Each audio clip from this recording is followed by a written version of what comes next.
Vamos aqui para mais um conteúdo da terceira unidade, assuntos valendo para o teste.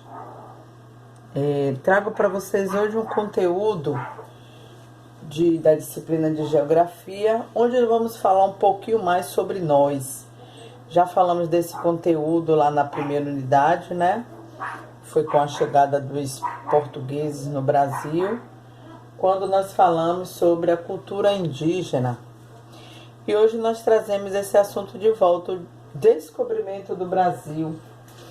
E aí eu quero que vocês abram o livro de vocês na página 127, onde a gente vai falar sobre esse conteúdo. Brasil Colônia, de 1500, que foi o descobrimento do Brasil, até 1822, quando aconteceu a proclamação, né? A independência do Brasil, a separação de Brasil de Portugal, que é um fato que a gente está acompanhando até na novela Novo Mundo. Eu gosto de assistir porque não é que o conteúdo seja assim totalmente verídico, né? A gente não pode confirmar, mas é algo que retrata a nossa história. E no livro ele diz o seguinte: em 1500, a chegada dos portugueses ao Brasil. Em 1500, a mando do rei de Portugal, Pedro Álvares Cabral comandou uma expedição. A gente não sei se a gente vai falar dessas expedições, mas nós tivemos várias. Entre as mais importantes, as mais faladas, nós temos a expedição exploradora, que é essa que Cabral fez. Nós temos a expedição guarda-costa, que é onde Portugal manda uma expedição para proteger a costa marítima do Brasil.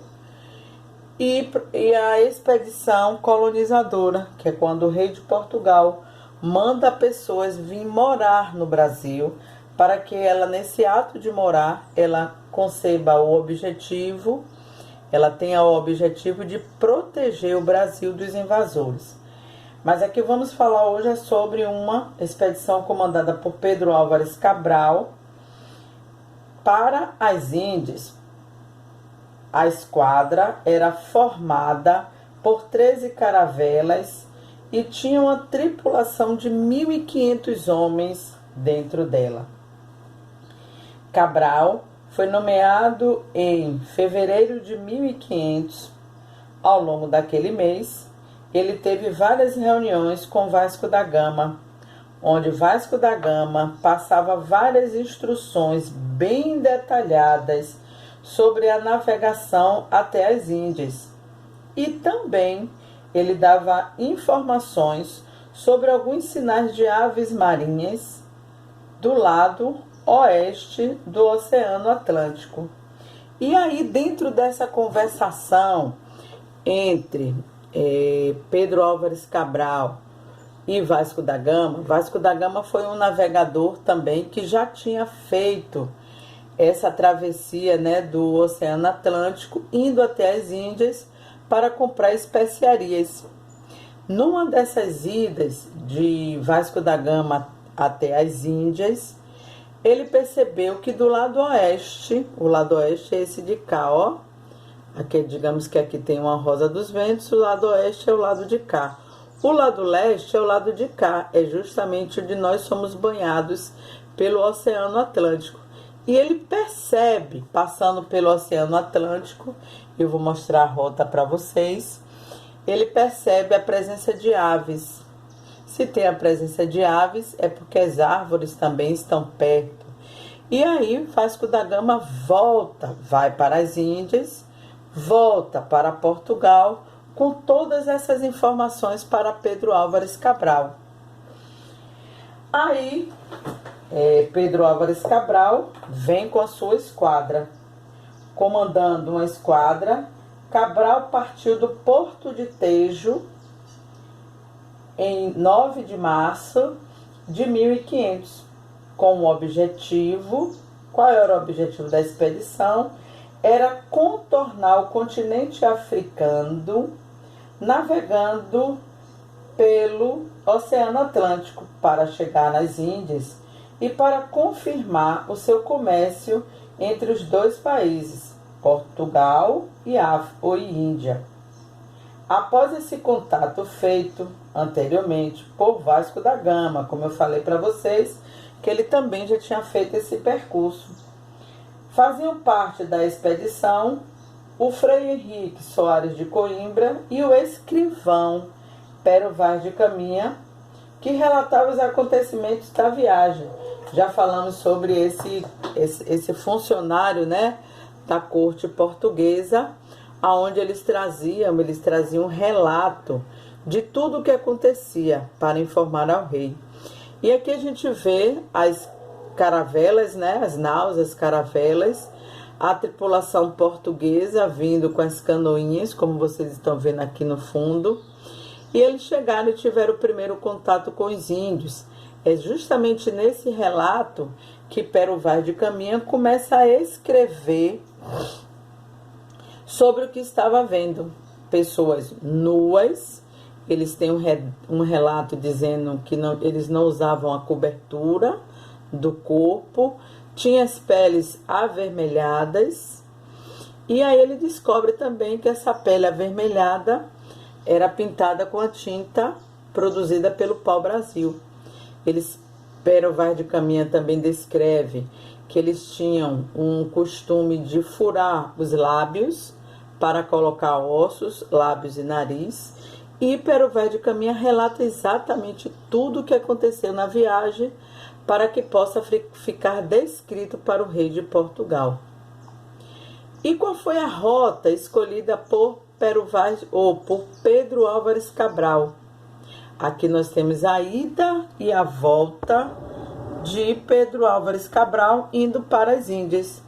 Portugal é aqui, ele sai do Porto de Tejo no dia 9 de março. E qual é o caminho dele? Fazer o contorno entre o continente africano, olha esse contorno aqui, e vinha chegar até as Índias, em Calicut.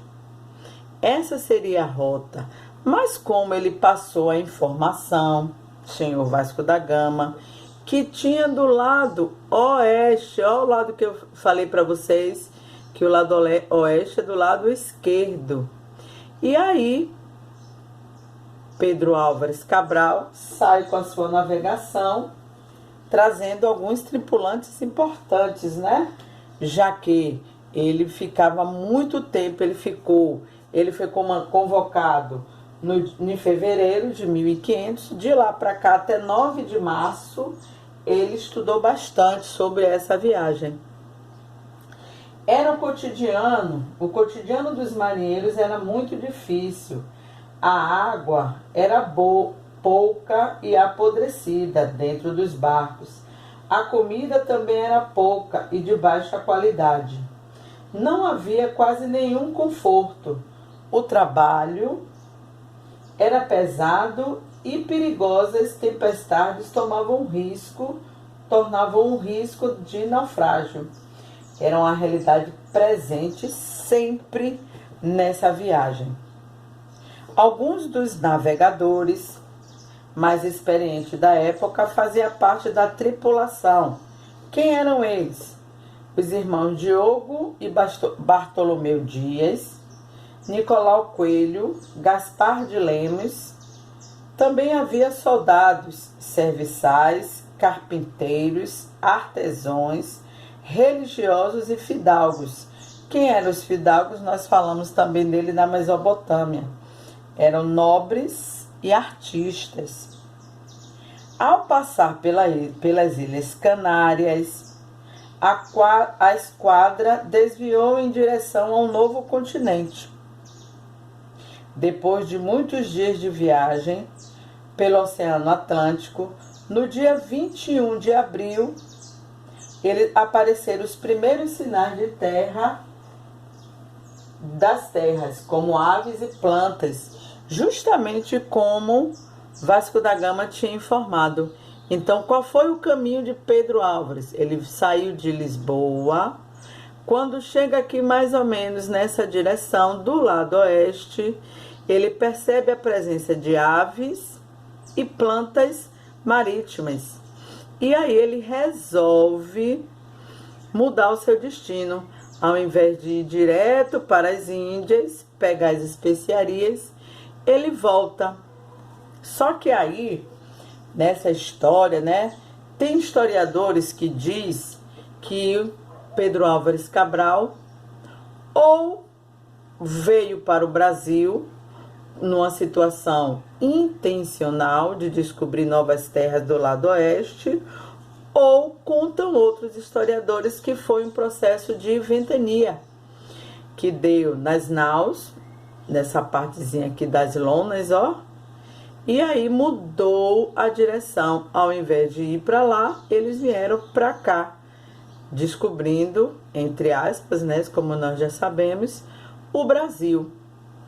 E qual foi o itinerário dele na ida? Ele veio aqui, descobriu o Brasil. Depois que a gente vai ler todo esse processo, ele saiu, ó, no continente africano e depois foi para as Índias. Esse caminho aqui de verde é um caminho dele de retorno. Aí ele volta direto. Vamos saber o que aconteceu durante o período que ele estava no Brasil. Já desviando a direção, o Brasil, o que foi que ele fez? Aí eu trago para vocês. No dia 21 de abril, aparecem os primeiros sinais de terra com o surgimento de aves e plantas. E aí foi quando ele desviou o caminho para o Brasil. Como a gente está falando, né? Ninguém sabe se foi algo intencional ou se foi algo já planejado, né? Ou se aconteceu. Foi uma coincidência. No dia 22 de abril, a esquadra avistou um monte alto e redondo, onde Cabral batizou de Monte Pascoal. Por que que ele deu esse nome? Porque lá em Portugal eles comemoravam a Páscoa. E aí ele colocou o nome desse monte como Monte Pascoal. E ficaram procurando um lugar para abrigar as embarcações. E nessa procura, no dia 24 de abril, ele descobriu um lugar escolhido, onde ele recebeu o nome desse lugar de Porto Seguro, chamada hoje Baía Cabralha, no estado da Bahia, onde eles ancoraram no dia 24 de abril. Correto? A esse nome desse lugar, porque ele achou um lugar seguro, ele deu o nome de Porto Seguro. No dia 26 de abril, eles celebraram a missa, a primeira missa no Brasil, pelo Frei Henrique Soares de Coimbra, no Ilhéu da Coroa Vermelha. E aí, eles, no dia 2, depois de celebrada a primeira missa, no dia 1º de maio, celebrada a segunda missa pelo mesmo religioso, Frei Henrique Soares de Coimbra. No dia 2/5, já no mês de maio, a esquadra faz o caminho para as Índias. Só que um dos tripulantes, Gaspar de Lemos, sai com sua embarcação e não vai para as Índias. Ele retorna para Portugal, aonde ele vai levar a carta de Pero Vaz de Caminha para o rei de Portugal, relatando os detalhes da grande descoberta. Então, uma das embarcações não segue para as Índias. Quem segue para as Índias é Cabral com o restante das embarcações. Cabral, na sua viagem, ele descobre e ele dá o nome desse lugar de Ilha de Vera Cruz. Eles achavam que o Brasil era uma ilha. O que é uma ilha? É uma porção de terra rodeada de mar. Só que depois ele mudou o nome para Terra de Santa Cruz em 1503, pois ele verificou que se tratava de um grande território. Finalmente, a partir de 1527, a terra encontrada por Cabral passou a se chamar definitivamente de Brasil, devido à grande quantidade de árvores existentes em seu território. Essa árvore, de uma madeira cor de brasa, de onde ele extraía uma tinta vermelha chamada pau-brasil, aonde houve o interesse dele nessa tinta extraída do pau-brasil para pintar tecidos e torná-los ainda mais valiosos. Durante uma semana, os portugueses ficaram na região e mantiveram alguns contatos com os habitantes, que nomearam de índios. Por que eles nomearam essas pessoas que eles encontraram de índios? Porque como eles estavam indo para Índias, ele deu o nome deles de índios. Agora vamos ver como foi a questão do nome escolhido para o Brasil. Os nomes do Brasil. Pindorama era o nome que os índios chamavam essa terra. Depois, quando Dom Pedro chegou em 1500, ele deu o nome de Ilha de Veracruz, por achar que o Brasil era uma ilha. 1501, ele chama de Terra Nova. 1501, no mesmo ano, ele chama de Terra dos Papagaios. Logo a gente conclui que deve ser a quantidade de pássaros, né? Terra de Veracruz, em 1503. Ele chama de Terra de Veracruz, mudou, não? Ilha e terra, por achar que foi um território. É uma extensão territorial muito grande. E ele chama de Ilha de Veracruz. Essa Ilha de Veracruz é chamada, essa Vera, é chamada de Verdadeira Cruz, em 1503. Terra de Santa Cruz, possivelmente por conta da cruz, né? Em 1503. Em 1505, ele dá o nome de Terra de Santa Cruz do Brasil. E Terra do Brasil, em 1505. E, finalmente, a partir do ano de 1527, ele dá o nome de Brasil, por conta da árvore, né? Que eles tanto tinham interesse.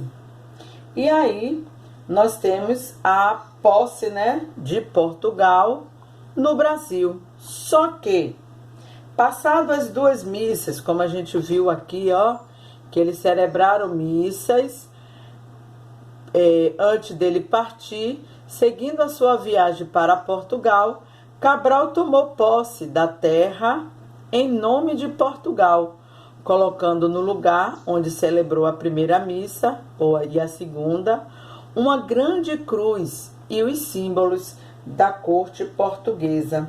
E aí seguiu para Portugal, como eu falei para vocês. A esquadra tomou o caminho para as Índias e, como eu disse para vocês também, Gaspar de Lemos voltou para Portugal para dar informação da grande descoberta. Lá embaixo, no rodapé da página 129, aquela dúvida que eu pairei no ar para vocês.